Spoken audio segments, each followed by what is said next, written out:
Olá, bom dia, que a paz do Senhor esteja com você a partir de agora. Hoje, 26 de abril de 2020, você que está comigo para estudar mais uma lição da Escola Bíblica Dominical, hoje é a lição de número 4. Nós vamos relembrar um pouquinho daquilo que nós já aprendemos e vamos dar continuidade a essa carta maravilhosa que o apóstolo Paulo tem nos escrito, a carta aos Efésios. Tá bom? Você que está chegando agora, está assistindo nosso vídeo, você que acordou bem cedinho hoje, ou até mesmo você que acabou de levantar e veio assistir a nossa aula Escola Bíblica Dominical. Quero agradecer você pela sua participação, pela sua paciência e generosidade de assistir o vídeo até o final. Eu creio que você fazendo isso, Deus tem uma palavra para você no final deste vídeo. Eu tenho uma palavra poderosa de Deus para a tua vida, tá bom? Eu convido você a partir de agora a me acompanhar em nome de Jesus. Pegue a sua revista, pegue sua Bíblia, uma caneta, faça anotações. Se você não tem sua revista ainda, essa nova revista que eu te apresento aqui, se você ainda não tem essa nova revista, pegue uma caneta, pegue um pedaço de papel, um caderno, pegue a sua Bíblia, nós vamos ler bastante referências bíblicas e vamos ver aquilo que Deus tem para nos revelar nesta manhã. Tenho certeza que é grandes coisas, coisas poderosas, e até o final desse vídeo eu tenho uma palavra de vitória para você em nome de Jesus, tá bom? Então eu te convido agora, meu amigo, minha irmã, meu irmão, a me acompanhar nessa maravilhosa jornada que é a nossa lição de número 4. Hoje com o título de A Iluminação Espiritual do Crente, tá bom? Vamos abrir a nossa Bíblia? O texto áudio de hoje é Efésios capítulo 1, versículo 17, que diz assim: para que o Deus de nosso Senhor Jesus Cristo, o Pai da glória, vos dê em seu conhecimento o espírito de sabedoria e de revelação. Olha que coisa tremenda essa palavra. Porque o Deus de nosso Senhor Jesus Cristo vos dê o seu conhecimento, o espírito de sabedoria e de revelação. É uma oração que o apóstolo Paulo fez em nosso favor, em favor da igreja de Éfeso. E nós vamos descobrir agora qual o sentido dessa oração, qual é a bênção que está por trás dessa oração. Portanto, eu convido você agora nesta manhã, meu irmão, a curvar a sua cabeça e fazer uma oração a Deus em nome de Jesus. Pai, nós te louvamos nesta manhã, por mais uma vez estarmos aqui para compartilharmos dessa lição maravilhosa, a quarta lição da nossa revista de Escola Dominical, onde eu tenho certeza, Pai, que o Senhor vai iluminar a nossa mente para receber mais uma porção da Sagrada Escritura. Pai, abençoe esse meu irmão, essa irmã, esse jovem que está assistindo este vídeo agora, meu Pai. Derrama sobre ele a tua infinita graça, em o nome de Jesus, que ele possa vencer, ó Pai, ir até o final do vídeo, onde ele receberá uma palavra de poder da parte do Senhor. Pai, eu oro em nome de Jesus, nos dê uma boa aula, em o nome de Jesus. Esta é a nossa oração e a nossa adoração para todos sempre. Amém. Bom, meu querido, lido o nosso texto áureo, nós vamos descobrir que nós vamos falar da iluminação espiritual do crente. A nossa verdade prática, ela está recheada dizendo o seguinte: a vocação do crente inclui herança de preciosas riquezas conferida aos eleitos pela grandeza do poder de Deus. Olha que coisa tremenda. A vocação do crente. O que é vocação? Nós vamos aprender isso nessa manhã. O que é ser vocacionado? Nós vamos falar isso daqui a pouco. Tá? E o que isso faz para a minha vida? Isso inclui uma herança de preciosas riquezas conferidas somente aos eleitos. Então, nós vamos falar de mais bênçãos. Falamos de bênçãos na lição de número 2, na lição de número 3 e agora na lição de número 4, mais uma vez, Deus vai nos revelar poderosas bênçãos. A nossa leitura está registrada, o nosso texto de estudo hoje está registrado em Efésios capítulo de número 1, versículo 15 ao 23, que vai dizendo assim: pelo que ouvindo eu também a fé que entre vós há no Senhor Jesus e o vosso amor para com todos os santos, não cesso de dar graças a Deus por vós, lembrando-me de vós nas minhas orações, para que o Deus de nosso Senhor Jesus Cristo, o Pai da glória, vos dê em seu conhecimento o espírito de sabedoria e de revelação, tendo iluminados os olhos do vosso entendimento, para que saibais qual seja a esperança da sua vocação e quais as riquezas da glória da sua herança nos santos, e qual sobreexcelente grandeza do seu poder sobre nós, os que cremos segundo a operação da força do seu poder, que manifestou em Cristo, ressuscitando-o dos mortos e pondo-o à sua direita nos céus, acima de todo principado e poder e potestade e domínio e de todo nome que se nomeia, não só neste século, mas também no século vindouro, e sujeitou todas as coisas a seus pés, e sobre todas as coisas o constituiu como cabeça da igreja, que é o seu corpo, a plenitude daquele que cumpre tudo em todos. Louvado seja o nome de nosso Senhor Salvador Jesus Cristo. Que lição, irmãos, que texto maravilhoso que o apóstolo Paulo vai nos revelar nesta manhã. Nós estudamos a carta aos Efésios no capítulo 1, verso 1 e 2, depois nós estudamos o capítulo 1, verso 3 a 14, e depois nós estudamos dentro desse texto mais uma outra lição falando dessas bênçãos espirituais, que foi a nossa lição de número 3, na qual nós falamos da graça, nós falamos da eleição, nós falamos da presciência de Deus, nós falamos da predestinação, e agora nós vamos falar da iluminação, dessa revelação, como chegou isso até nós. Para tanto, irmão, pegue a sua revista, me acompanhe, por favor, em nome de Jesus, leia as referências que eu citar aqui, anote, se não der para ler durante o texto, dá uma pausa, leia, depois, assim que você tiver tempo, leia as referências, tá bom? Acesse o nosso canal da Igreja Assembleia de Deus no YouTube, clica lá, faz um link, tá bom? Compartilha no Facebook, tá? No Instagram, acompanhe-nos nas redes sociais, irmãos, e vocês vão ver que todos os dias os pastores estão colocando ali palavras de bênção e edificantes para a tua vida, tá bom? Bom, gente, a nossa introdução, o autor, esse autor hoje ele vai nos trazer uma explicação não tanto teológica como na última lição de número 3, mas uma explicação básica. Mas nós vamos aprofundar um pouquinho nisso, quando a introdução diz assim, olha, ainda no primeiro capítulo, o apóstolo Paulo inicia uma longa sentença assim dividida. Então, para que a gente possa começar o nosso raciocínio, nós vamos dividir essa sentença.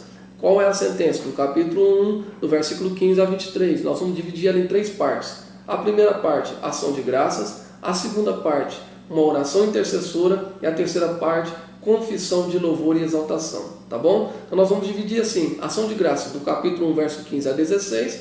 Oração intercessória do capítulo 1, verso 17 e 19. E a confissão de louvor e exaltação do capítulo 1, versículo 20 ao 23, nós vamos dividir em 3 partes para que você possa entender o que Paulo quer falar sobre a iluminação na nossa vida.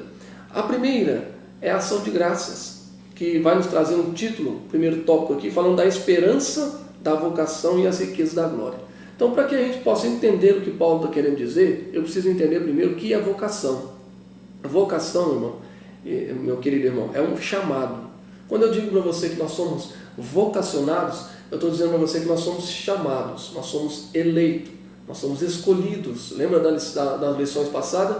Pois então, nós somos chamados para participar das grandes riquezas do Senhor. Então, quando eu digo para você que eu sou vocacionado, eu estou dizendo que eu sou chamado, eu sou vocacionado para o ministério evangelístico, ou seja, eu tenho um chamado para o ministério evangelístico.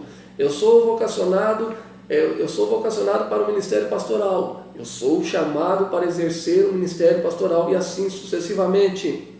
Tá bom, irmão? Então, vocação é um chamado. Então, mediante esse esclarecimento do que é uma vocação, aí então nós vamos compreender o que Paulo está querendo dizer para nós. A primeira coisa, ele vai nos dizer que nós somos chamados para algo, para fazer algo. Ninguém é chamado à toa. Nenhuma empresa te contrata à toa. Quando uma empresa te contrata, num dito popular, a gente diz assim, a empresa me chamou para trabalhar. Então, quando a empresa te chama para trabalhar, é para exercer algumas coisas, alguma função dentro do seu organismo. E muitas das vezes também, dentro desse organismo, você vai ter alguns privilégios. E é isso que eu quero que você entenda. Então anote aí, por favor, em nome de Jesus, na sua revista, ou até mesmo num rascunho, ou num caderno de anotações que você costuma anotar as mensagens para você meditar depois. A primeira coisa que Deus nos chama, que Ele nos vocaciona, que Ele nos chama é para 3 coisas. Primeiro, santidade. A primeira coisa para que Deus me chama é a santidade. Deus me chamou para ser santo. Lembra que eu falei da santidade nas aulas passadas? Ser recolocado Eu sou o ser, está aqui o ser. Eu sou recolocado dentro da esfera espiritual de Deus. Isso é santidade. Em um popular, santidade, num resumo popular, numa tradução mais básica, santidade é ser afastado, é estar separado do pecado. Então Deus nos chamou para isso. A primeira coisa que Deus me chama, para ser separado do pecado. E como é que eu sou separado do pecado? Quando eu estou dentro da esfera espiritual de Deus. Tá bom? Então a primeira coisa que eu quero que você entenda, você é chamado para viver uma vida sem pecado, separado do pecado. A segunda coisa que Deus te chama é para serviço. Deus te chamou para servir. Viver longe do pecado, viver separado do pecado e servir. Servir a quem? Aos irmãos. Servir à igreja. Servir ao reino de Deus. Tá bom, irmãos? Então todos nós somos chamados para prestar um serviço. Quando eu digo que eu sou evangelista Davis, eu estou dizendo que eu sou um servidor dentro do reino. Toda vez que você diz assim, eu tenho um ministério, o meu ministério é cantar, você está dizendo, eu tenho um serviço de cantar dentro da igreja. Quando você diz assim, o meu ministério é pastoral, o meu ministério é evangelístico, o meu ministério é isso, você está dizendo, o meu serviço é esse dentro da igreja. Então Deus te chamou para servir. Pessoas não podem ficar paradas dentro da igreja, todos são chamados para servir, para trabalhar. O próprio Jesus disse isso em vários textos, quando ele diz sobre a grande comissão. Quem nunca ouviu falar da grande comissão? Ide por todo mundo, pregar o evangelho a toda criatura, ide por todo mundo, ensinar e discipular e fazer discípulos, ide ensinar e pregar. Todos nós somos chamados para cumprir essa grande comissão, tá bom? Quando eu aceito Jesus, a primeira coisa que eu recebo, quando eu sou pecador e eu venho para a igreja e eu levanto a minha mão, aceitando Jesus como meu Salvador, nós dizemos dentro da pistologia, que é o estudo da doutrina, a doutrina da fé, o estudo da fé, a pistologia, estudo da fé. Quando eu levanto a minha mão, aceitando a Jesus, eu estou exercendo uma fé passiva. Eu creio, eu aceito e eu submeto. É uma fé passiva, eu não preciso fazer nada, eu apenas creio, eu apenas acredito. Eu creio, eu aceito e eu me submeto àquilo que me é oferecido. A partir do momento que eu entro dentro desse reino de Deus, através da fé, que eu aceito a Jesus, que eu começo a me envolver no reino de Deus, eu sou chamado a servir. Aí é uma fé ativa, é a fé que Tiago disse, é a fé que o apóstolo Paulo diz, a fé sem obras é morta, e a obra sem a fé também é morta. Tá? Então a palavra obra ali na tradução da carta de Tiago é operosidade de fé. Então Deus nos chamou para quê? Para viver separados do pecado e operar a fé, exercer a fé, colocar em atividade um serviço diante dos homens e de Deus. A terceira coisa, Deus nos chamou também para ser esperançosos, para pregar a esperança. O que é essa esperança? A esperança do porvir, a esperança do arrebatamento da igreja, a esperança de coisas futuras e melhores que nos virão, coisas grandiosas que nos acontecerão. Então eu sou chamado para ser santo, para servir e para ter esperança. Bom, dentro dessa vocação para que Deus me chame, eu sou eleito, lembrando a lição passada, eu sou eleito, Deus me chamou agora Deus me vocacionou para ser santo, para servir e para ter esperança, para crer no arrebatamento da igreja, que nós vamos falar depois da ressurreição dos mortos. E o que eu vou fazer agora? Essa é a minha vocação. Mas qual que é o benefício? Ah, muito bem. Quando eu sou chamado, que eu sou vocacionado, que eu aceito, que eu creio, eu aceito e me submeto a tudo isso e começo a operar essa fé, a Bíblia diz que nós vamos receber a oportunidade de desfrutar das riquezas celestiais. E qual é a primeira riqueza? E eu vou dizer para você, talvez para mim é a maior riqueza que um cristão, que um ser humano pode receber de Deus. Primeiro, perdão do seu pecado. Deus me chamou para ser santo, para servir e para ter esperança. O que eu ganho com isso? Perdão, uma riqueza espiritual. Primeiro, perdão do meu pecado, dos pecados. Segundo, adoção. Eu tenho o direito de chamar Deus de Pai. Eu sou tratado por Deus como filho, co-herdeiro de Cristo. E segundo, bênçãos futuras. Eu também vou desfrutar de bênçãos futuras, que nós vamos falar daqui a pouco, as bênçãos que estão sobre Jesus e que nós vamos desfrutar também a partir de agora. Amém, irmãos? Isso aqui é um resumo, uma explicação teológica para você, mas o nosso objetivo é explicar a lição, mas eu precisava de dar essa explicação teológica para você no início agora. Se você não...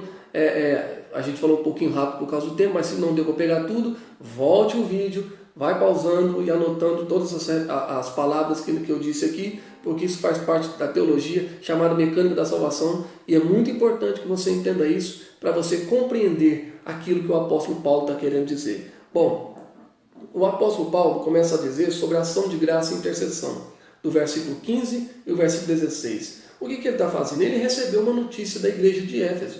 Ele recebeu uma notícia dos irmãos Efésios, da igreja de Éfeso. Então ele ficou alegre. Então ele vai promover uma ação de graça dizendo: o apóstolo se alegra em dar graças a Deus pela vida dos eleitos. Ele ficou tão alegre de ver que aquele povo estava trabalhando, que era a igreja do primeiro amor, a igreja do grande amor. Essa igreja de Éfeso é uma igreja que manifestou a operosidade da fé e um amor tão grande que ela ganhou os irmãos ali ganharam muita gente para Jesus. Pena que depois eles vão ter um probleminha lá que Jesus vai consertar lá no Apocalipse, naquelas cartas aos pastores, né? Mas agora eles estão demonstrando um amor imenso. E Paulo se alegrou com aquilo, o apóstolo Paulo se alegrou com aquilo, dizendo, ele está alegre por ter visto Deus cumprir todas as bênçãos na vida dos Efésios, aquelas bênçãos que ele falou na unidade 3 aqui, na lição de número 3 que nós falamos, na 2 e na 3, todas aquelas bênçãos, predestinação, eleição, justificação, regeneração, santidade, adoção, esperança, tudo aquilo ele estava vendo se cumprir na igreja de Éfeso. E aí ele se alegrou, como todo pastor se alegra quando vê os seus irmãos prosperando. Irmãos, se alegre quando você vê alguém prosperar. Se alegre quando você vê um irmão comprar uma casa nova, conseguindo uma bênção, quando você vê alguém ser salvo. Tá, irmãos? Nós precisamos voltar àquele tempo, quando alguém aceitava Jesus, a gente fazia festa na igreja. Quando alguém aceitava Jesus, não era só o céu que comemorava, não era só o céu que fazia festa. Nós fazíamos festa. Era um motivo de soltar foguete, era uma alegria tremenda. Jesus até batizava pessoas no Espírito Santo. Por quê? Porque nós nos alegrávamos com as conquistas dos outros.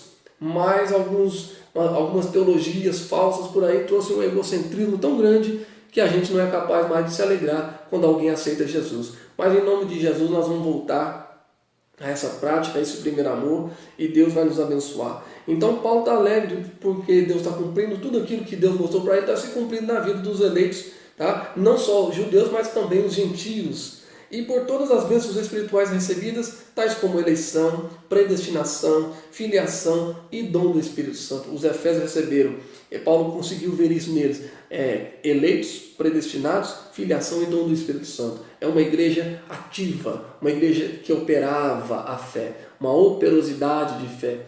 Não era uma igreja morta nessa época, não era uma igreja morta, era uma igreja que operava a fé.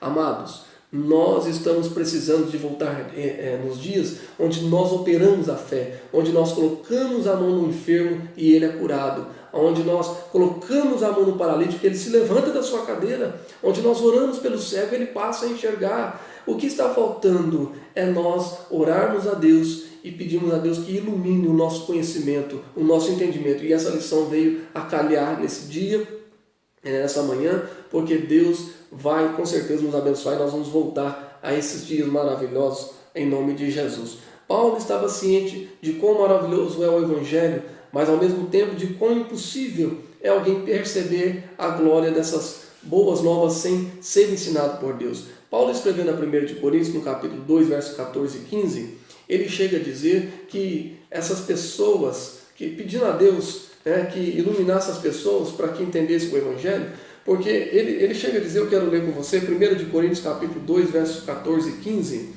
o apóstolo Paulo, ele diz assim, deixa eu achar aqui, 1 de Coríntios capítulo 2, versos 14 e 15, olha o que ele diz aqui, mas o homem natural não recebe as coisas do Espírito, porque ele parece loucura, nem pode conhecê-las, porque elas são discernidas espiritualmente, verso 15, mas aquele que é espiritual, você no caso, julga todas as coisas, mas ele mesmo não é julgado por homem algum. Ele está dizendo, ele está alegre lá na igreja de Éfeso, porque Deus está revelando coisas espirituais para pessoas eleitas. Ele diz, o homem natural não é capaz de entender as coisas espirituais.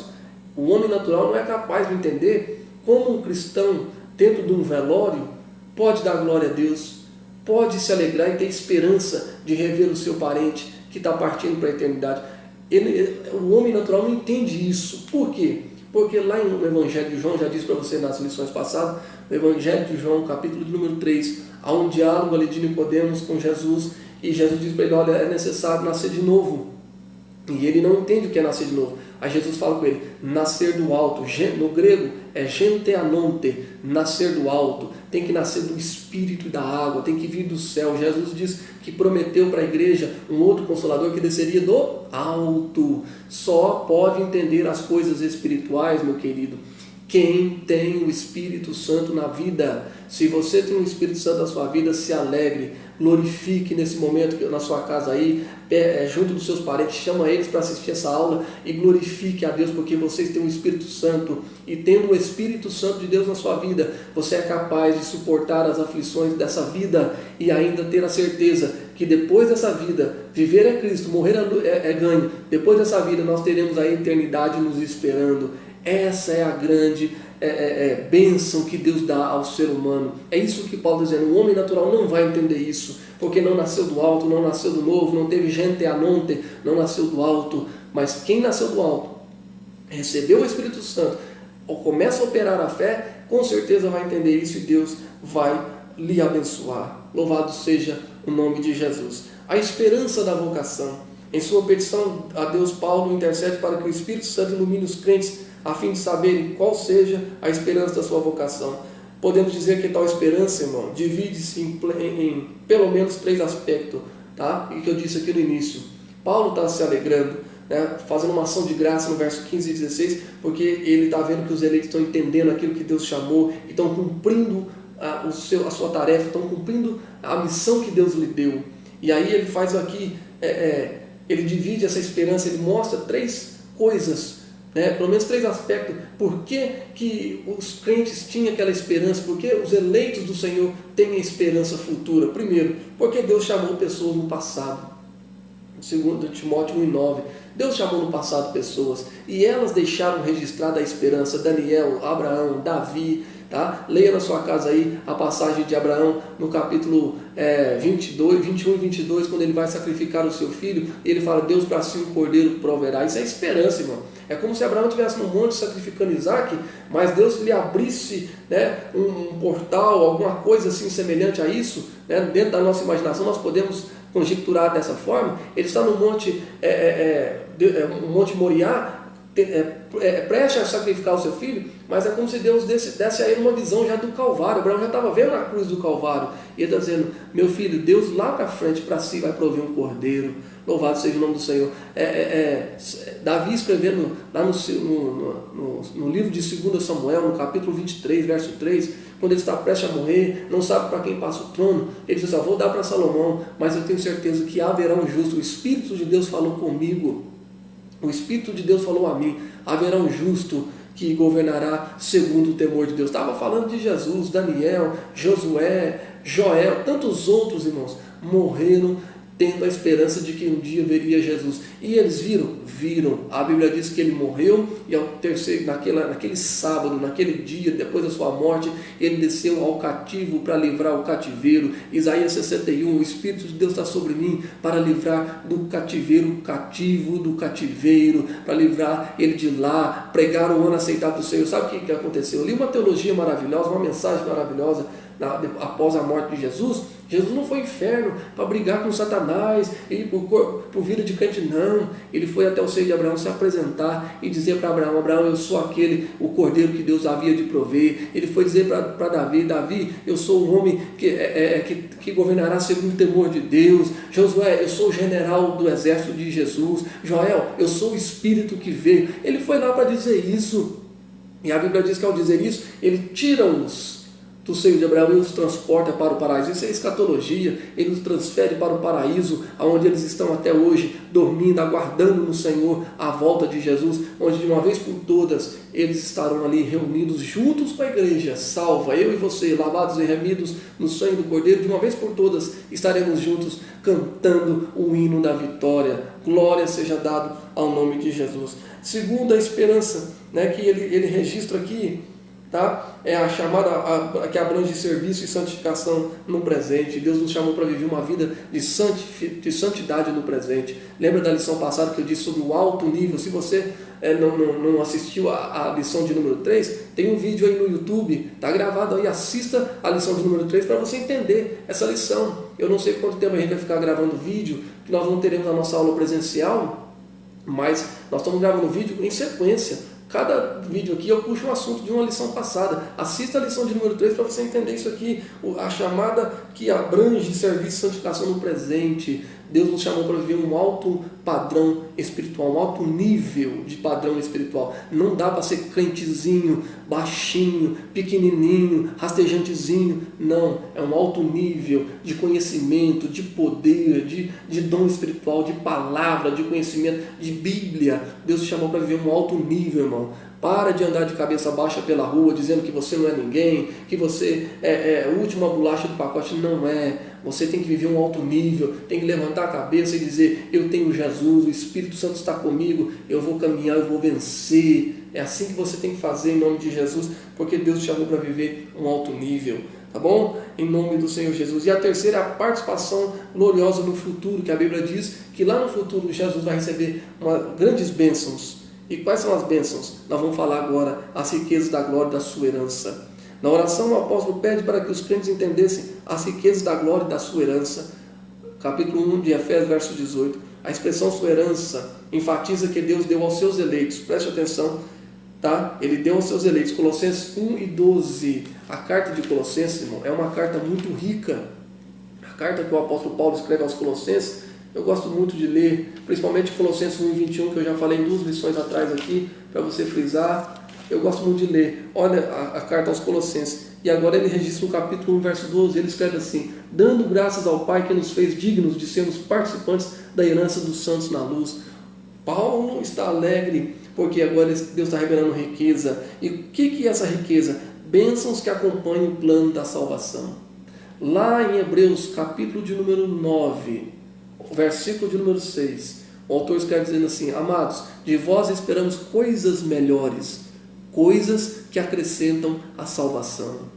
E agora, Paulo escrevendo isso aqui, ele está dizendo o seguinte: que Deus nos dará bênçãos que acompanham o plano da salvação. Que bênçãos são essas? Eleição, predestinação e outras coisas mais, tá?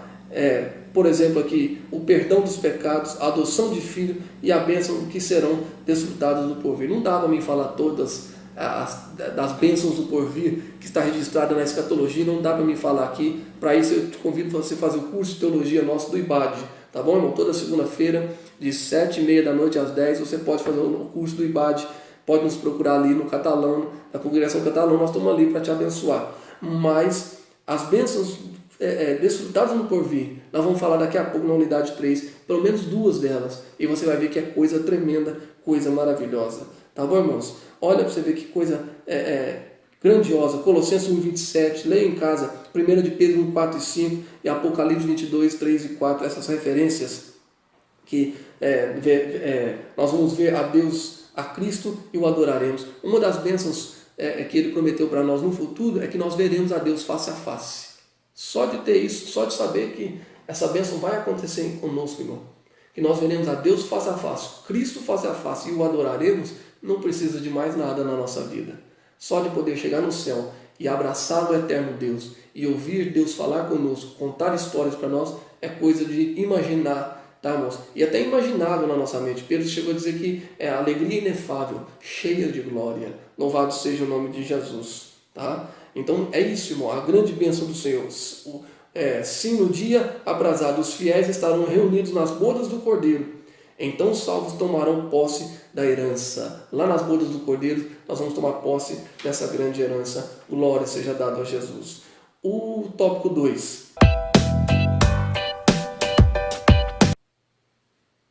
Bom, meu querido irmão, nós vamos falar sobre a excelente grandeza e força do poder divino. Primeiro, Paulo trata dizendo o seguinte, a sobre-excelente grandeza do seu poder. Essa palavra sobre excelente, nós vamos substituir ela por suprema, a superioridade de Cristo.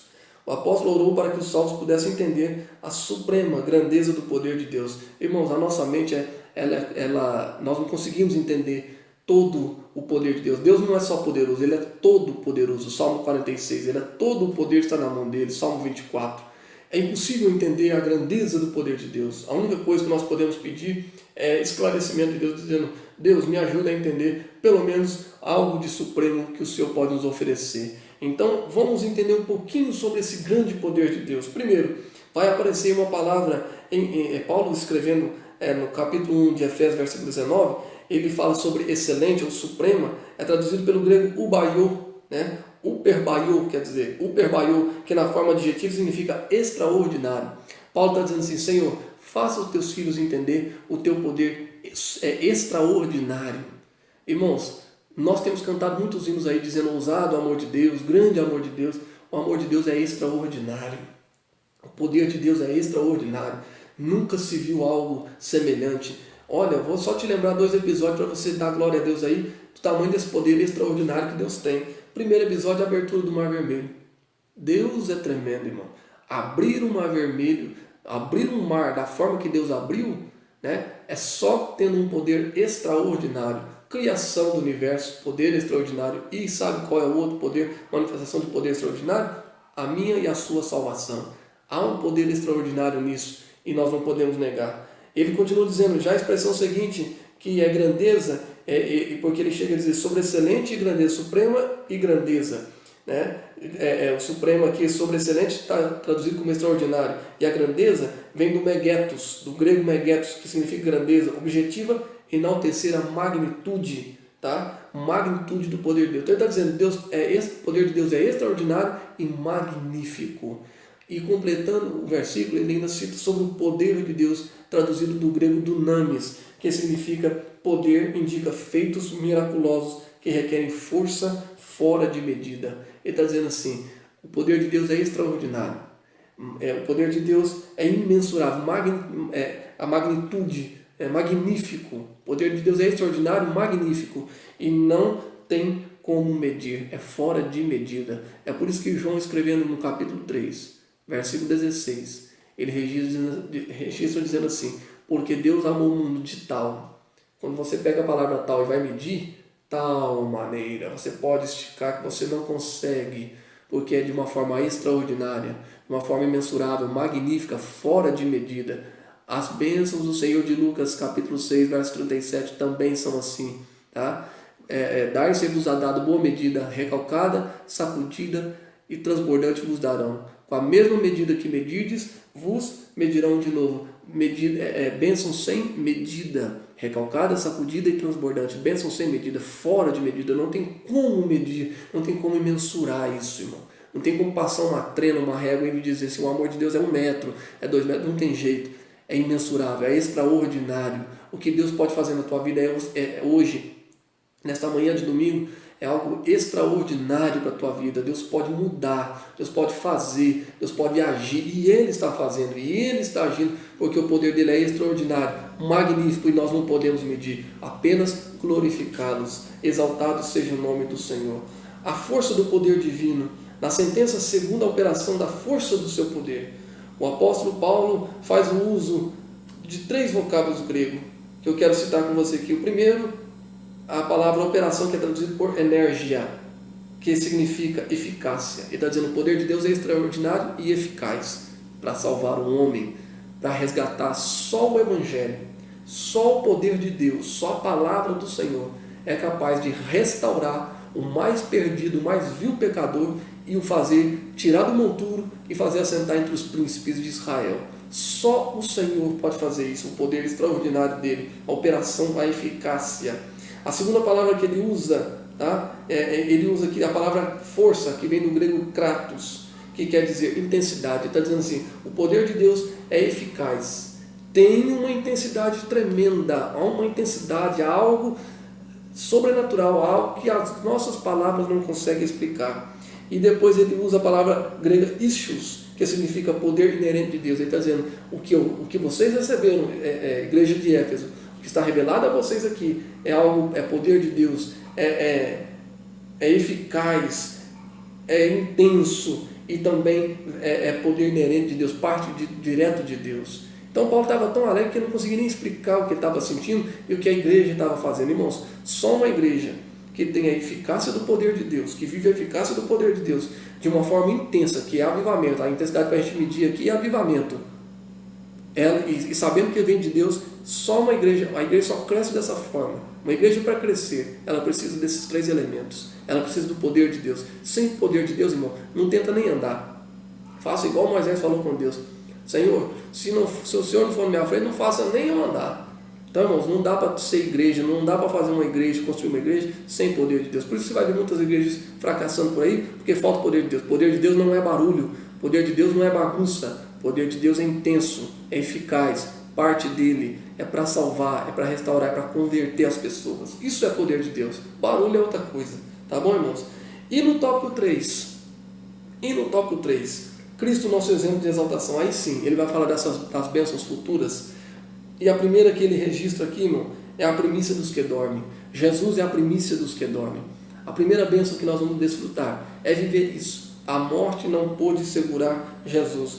Paulo enfatiza que o poder de Deus se manifestou em Cristo, ressuscitando um dos mortos. Jesus é a primícia, ele foi o primeiro a ressuscitar, a ressurgir dentre os mortos. Cristo foi feito as primícias dos que dormem, tá? Irmãos, Cristo foi feito a primícia, e a Bíblia diz que da mesma forma que o poder de Deus, que é eficaz, que é intenso, que vem dele, do alto, tudo isso, que é esse poder que é intenso, esse poder eficaz, que fez Jesus ressuscitar, esse poder também vai nos fazer ressuscitar. Se naquele dia do arrebatamento da igreja nós estivermos vivos, nós seremos transladados.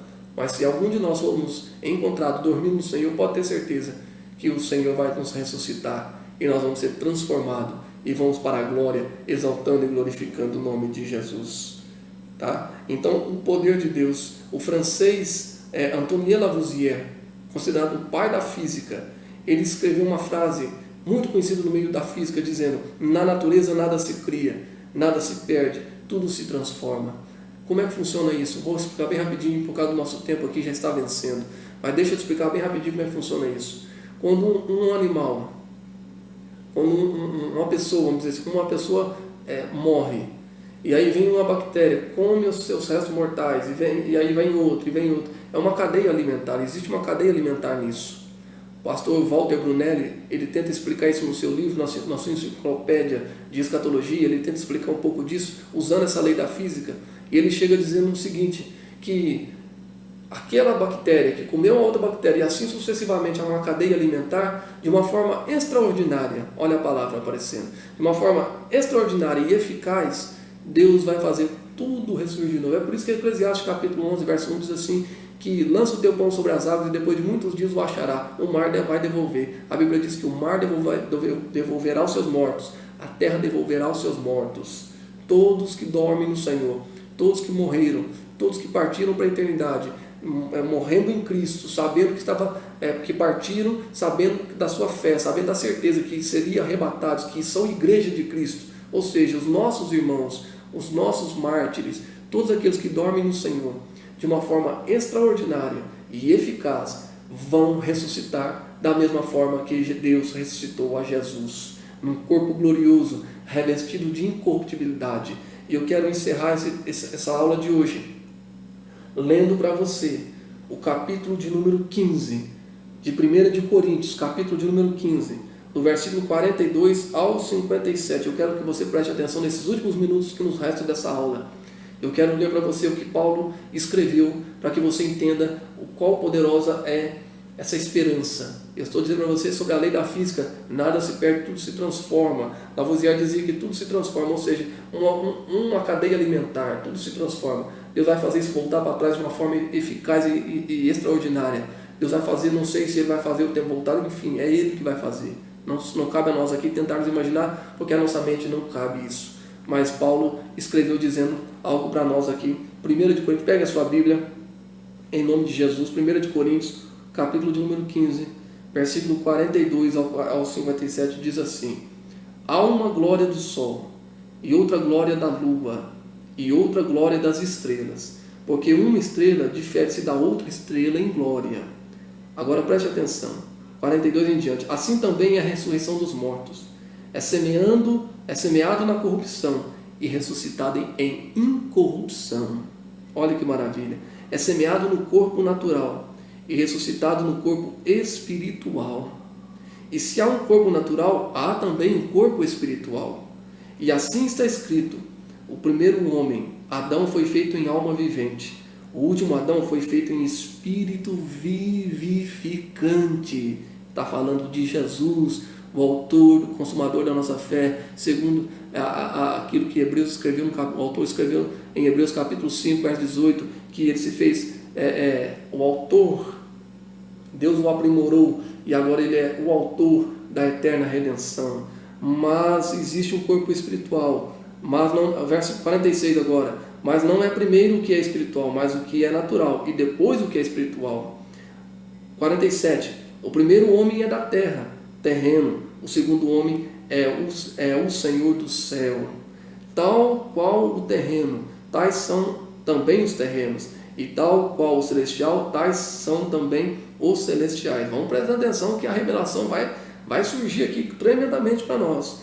49, e assim como temos portado a imagem do terreno, assim também portaremos a imagem do celestial. A nossa imagem terrena é de Adão, mas agora somos vivificados, somos nascidos de novo. Nós vamos portar a semelhança, a imagem do celestial. Isso falando de Jesus. Verso 50, agora digo-vos isto, irmãos, que carne e sangue não podem herdar o reino de Deus, nem a corrupção herdar a incorrupção.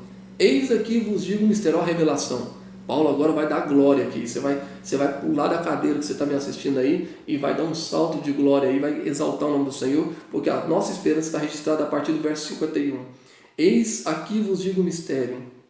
Nem todos nós dormiremos, mas todos seremos transformados em um momento, em um piscar de olhos, ante a última trombeta, porque a trombeta soará e os mortos serão ressuscitados incorruptíveis. Oh, aleluia! E nós seremos transformados, porque é necessário que este corruptível seja revestido da incorruptibilidade, e que isto que é mortal se revista da imortalidade. Agora prepara para dar glória. E quando este corruptível tiver sido revestido de incorruptibilidade, e isto que é mortal tiver sido revestido de imortalidade, então, irmão, olha a bênção futura, então se cumprirá o provérbio que está escrito: a morte foi tragada em vitória. Olha o hino da igreja: ó morte, onde está o teu ferrão? Ó sepultura, onde está a tua vitória? O aguilhão da morte é o pecado e a força do pecado é a lei, mas graças a Deus que nos dá a vitória por nosso Senhor Jesus Cristo. Olha que revelação maravilhosa e tremenda. Paulo está dizendo que Jesus é a primícia, e o mesmo poder que Deus usou para ressuscitar a Jesus, o mesmo poder que Deus usou para fazer Jesus supremo, o mesmo poder que Deus usou e vai usar para exaltar o nome de Jesus, Deus vai usar esse poder eficaz, esse poder imensurável, que parte de Deus, Deus vai usar para nos ressuscitar, para fazermos co-herdeiros com Cristo, para morarmos no céu, para sermos exaltados como igreja. Glória seja dada ao nome de Jesus, irmão. Padecemos aqui na terra, sim. Pagamos um alto preço aqui na terra, sim. Mas virá um futuro de alegria e vitória para nós. E a Bíblia diz que aqueles que vencerem, aqueles que forem até o fim, serão dados o direito de herdar o reino dos céus. Isso é para mim, isso é para você, irmão. Glória seja dado ao nome de Jesus. Vai chegar um dia que nós vamos dizer: ó morte, onde está o teu aguilhão? Tragada foi a morte na vitória. Glória seja dada a Jesus. Feliz aos que dormiram, que já dormiram no Senhor, que estão apenas aguardando esse dia, que vai ouvir o soar da trombeta. E a Bíblia diz que ressuscitarão nos seus corpos naturais e serão transformados e erguidos ao céu. Irmãos, daqui a pouco nós ouviremos o soar da trombeta, daqui a pouco nós vamos ouvir o chamado, o Senhor nos chamando, e vamos herdar o reino dos céus, e vamos fazer parte da bodas do Cordeiro. Tudo aquilo que Deus reservou para Jesus também será dado a nós. Louvado seja o nome de Jesus. Que lição maravilhosa! Nós somos chamados para isso, viver santidade, para servir e aguardar essa esperança maravilhosa. Que Deus em Cristo te abençoe, meu querido. Que Deus em Cristo esteja com você. Espero que você tenha entendido essa lição nesta manhã de domingo, essa lição maravilhosa. Nós somos chamados para servir, para ser santos, para servir, para ter esperança. E o que nós ganhamos com isso? O perdão, a adoção e as bênçãos futuras. Vamos ressuscitar, vamos viver com Cristo, vamos ser chamados de filhos por Deus, vamos de uma vez por todas, naquele dia, de uma vez por todas, os pecados não nos contaminará mais, não haverá choro, morte, brigas, acabará tudo isso, porque a nossa esperança está em Cristo Jesus. Isso que Paulo disse para Deus: Senhor, ilumina a cabeça desses povo, ilumina a mente desses crentes de Efésios, para que eles compreendam isso, porque isso o homem natural não vai entender, somente nós, os espirituais, que nasceu de novo. E aí, eu quero te fazer um convite, você que está assistindo essa aula, me acompanhou nesta manhã de domingo. Talvez você esteja balançado, talvez você esteja um pouquinho sentindo fraco. Eu quero orar para você. Peça perdão agora a Deus dos seus pecados. Diga para Ele: Senhor, me perdoa dos meus pecados, porque eu quero herdar o céu. Eu quero participar disso tudo que o Senhor está nos revelando nessa revista. Eu quero participar de tudo isso. E quem sabe você está afastado. Quem sabe você ainda precisa aceitar a Jesus. Então faça assim. Curva a sua cabeça agora, põe a mão no coração e faça uma oração sincera a Deus. Diga para Deus os seus pecados, diga para Ele o que você quer abandonar e diga para Ele: Senhor, eu quero viver isso, eu quero que minha mente seja iluminada, eu quero te conhecer, eu quero fazer parte da bênção futura, eu quero o céu para mim. Curva a sua cabeça e ore. Pai, em nome de Jesus, eu estendo a minha mão agora em favor desse irmão, dessa irmã que está me ouvindo nesse vídeo. Pai, essa palavra é poderosa demais, ó Pai. A nossa mente não é capaz de entender tudo, Senhor. Precisaríamos pelo menos de mais algumas horas para não tentar explicar alguma coisa aqui. E mesmo assim, ó Pai, só o Teu Espírito Santo para completar. Meu Deus, o homem natural nunca vai entender isso. O homem natural nunca vai entender essa esperança que nós temos. O homem natural nunca vai entender a fé que nós temos. O homem natural nunca vai entender os nossos cultos, aquilo que fazemos ali, porque choramos, porque nos alegramos, porque pulamos, falamos em línguas estranhas. O homem natural não entende, porque não nasceu do céu. Mas nós sim, meu Pai, nós nascemos de novo, nós nascemos do céu. Então nos ajuda, Senhor Eterno, a entender as Tuas promessas, a Tua palavra. Abençoe esse irmão, abençoe essa irmã que está se arrependendo agora dos seus pecados, está reconciliando contigo. Esse homem, essa mulher que está aceitando o Senhor como Salvador, o abençoe e derrama a Tua graça sobre a vida dele. Pai, esta é a minha oração e eu te glorifico hoje e para todo sempre, em nome de Jesus. Que Deus em Cristo te abençoe. Domingo que vem nós vamos falar libertos do pecado para uma nova vida em Cristo. Não perca a próxima lição. E Deus com certeza vai te abençoar cada vez mais. Deus em Cristo te abençoe. Foi bom ter você comigo até agora. Que Deus em Cristo te abençoe. Fique em paz nesse domingo e lembre-se, glorifique e exalte ao nome do Senhor, porque muitas bênçãos ainda virão sobre nós. Até mais, em nome de Jesus. Deus lhe abençoe.